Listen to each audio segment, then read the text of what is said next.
Good morning. It is. I'm a little nervous. This is very personal. My mother departed on April 3rd this year. The DVD on From Grief to Joy has been very, very helpful, very beneficial. Help me love my brother more.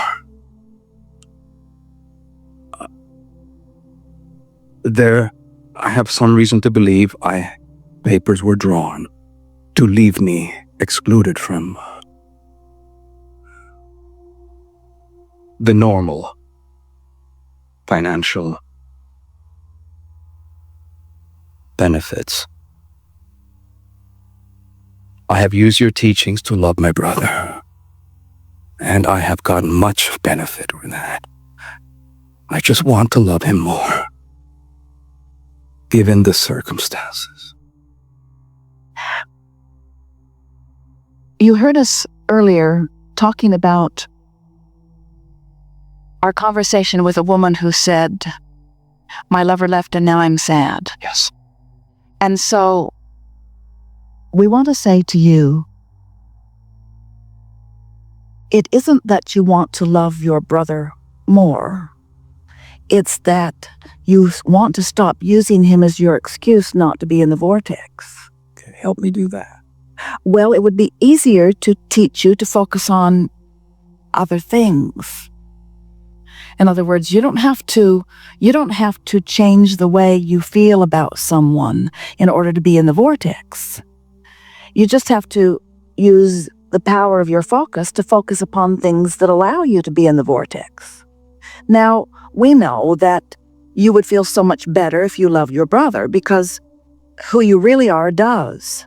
And the thing about someone like your brother is that it's hard not to think about them. And so the question is, would it be easier for me to not think about him at all or to love him?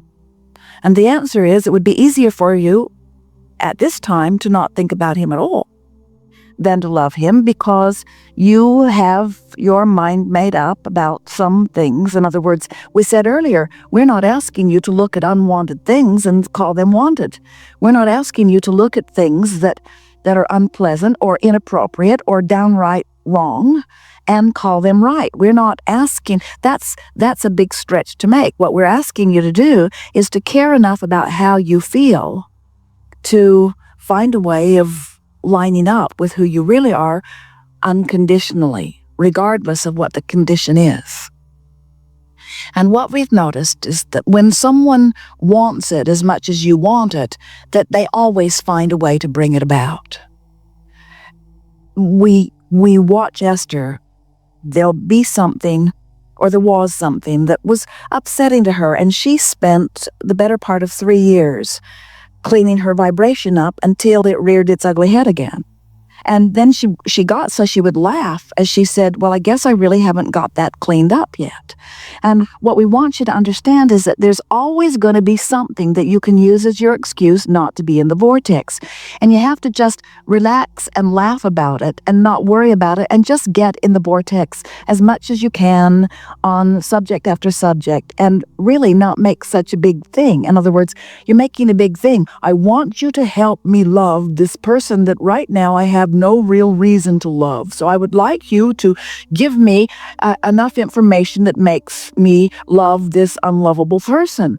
And what we want to say back to you, sort of flippantly, is that that's paramount to changing conditions. In other words, if the condition would change, it would be easy to feel differently. And to ask someone to paint the picture for you is almost like changing the condition so that you can feel differently. Are you getting? In other words, to ask us to give you reason to love your brother, we want to say, love your brother because you're a lover. That's as much as we want to give you. Love your brother because you are one who loves, and when you don't love for any reason, no matter how valid you think the reason is, you're not being who you are. So don't love your brother because he's lovable. Love your brother because you are a lover. Let me take a leap of honesty here. I'm not that good. Oh.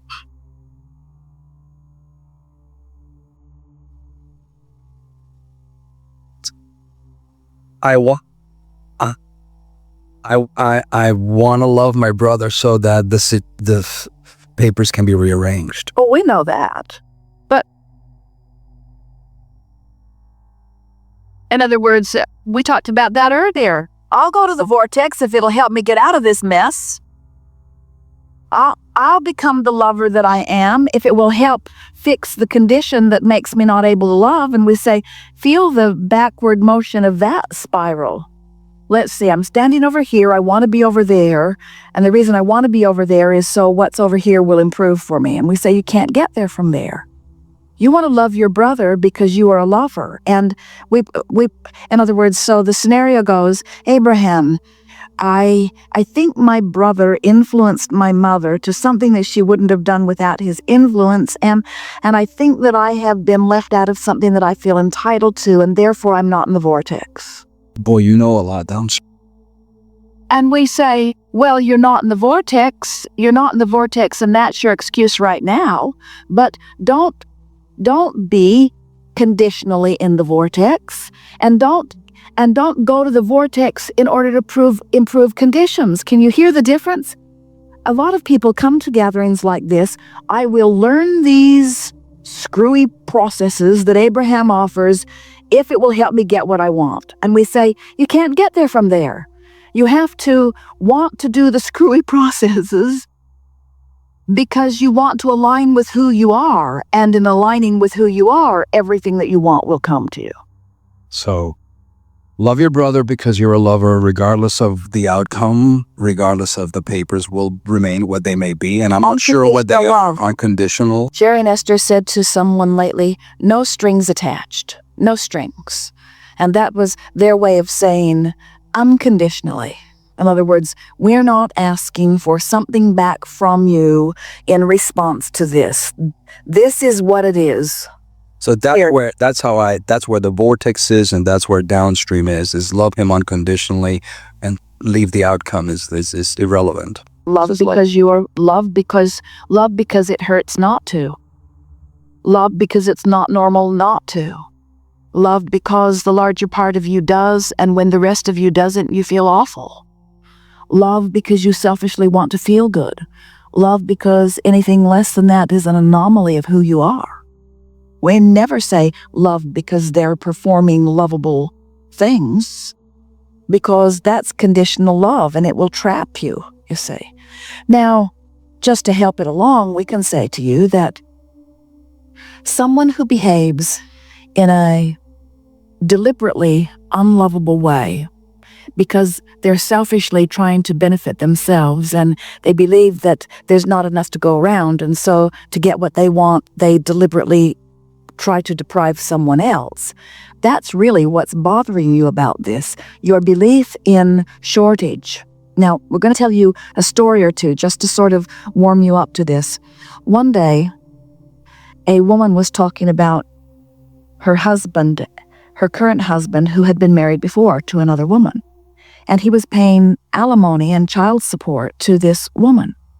And every time he would make more money, she would petition the courts and get more money. So it felt to them like they could never get ahead, because every time they got ahead, she wanted more. And they wanted to know what we thought about it, what they could do. And we said, it would be really nice if he had 10 ex-wives who were all doing that to him. And the woman was shocked. She could not understand why we would be so mean or so silly. She could not imagine how that would make her life better. And we said, well, it works this way. When he desires dollars in order to support two families, he summons those dollars because his desire summons them. And so he summons dollars and she takes half and he's left with half. And if there were 10 of them, he would summon 10 times as much and they would only take half. So he would be way ahead in the long run. Well, she still couldn't understand what we were saying because she didn't understand something that we know. And that is that the money that comes to you doesn't come in relationship to anything other than your personal desire and your personal allowing. There is not a finite stack of money, even though it feels like there's a finite amount of money in this estate. We want you to understand that if you don't let someone, even if it's true, whether it's true or not, if you don't let your perception of someone's messing with this money be your excuse not to go to the vortex, then you won't pinch off the stream of money that's already on its way to you. In other words, far more money will flow to you when there's love in your heart, which means you're in the vortex, than what you can eke out of a situation like this, you see. Belief in shortage is why it feels so bad to have these thoughts, because the source within you does not believe in shortage. And when you do, you get separated from your source, and then you think you're not loving your brother. That's not the pain you're feeling. It's belief in lack that doesn't exist that is the pain you're feeling. Oddly enough, I get it. And Without you get it. Now here's another piece to this that will soften it a little bit. So isn't it nice, in other words, isn't it nice that someone like a loving brother could knowingly or unknowingly behave in a way that the condition of his behavior is hard to take? Which means he's giving you an opportunity, if you will seize it, to be who you are rather than wait for him to behave in a way that you can have a positive knee-jerk response. It's really funny. So many people are running around not feeling good and mad at others because they're not standing on their head to make them feel good. Entertain me with positive conditions, you say to everyone. And if you don't, then you say, you're depriving me of my alignment. So isn't it nice to have someone who finally does not give you a knee-jerk positive response? Isn't it nice that if you're going to get a positive response, you're going to have to do it the way that all positive response comes, by lining up with who you really are and what you want? And when you figure this out, you see, you won't just go to the vortex and reap the benefit of that. You'll reap the benefit of everything that you've put in the vortex that you've been depriving yourself of. Because if you're living a conditional love with one person, very good possibility that you're living it with that one and that one and that one and that one and that one and that one and that one. So isn't it nice to finally have one that's big enough? In other words, you want to love your brother and you want to love your mother. You want to be in the vortex and you want to be in alignment and you want to be who you are. And why not just start with this one? I know I'm on the right path, and it's because of your teachings, and this feels very good. Well, the big thing, you know, and we know you know it, and we're going to speak it back to you because you said it, but we want to amplify it in a really big way, because this is the thing that trips almost everybody up and keeps them from getting into the vortex and allowing themselves to be all that life has caused them to be. When you go to the vortex in order to improve a condition, it's the wrong reason. Even though the condition will improve once you're in the vortex, if that's your reason for going, it's the wrong reason. Because it comes back and bites you.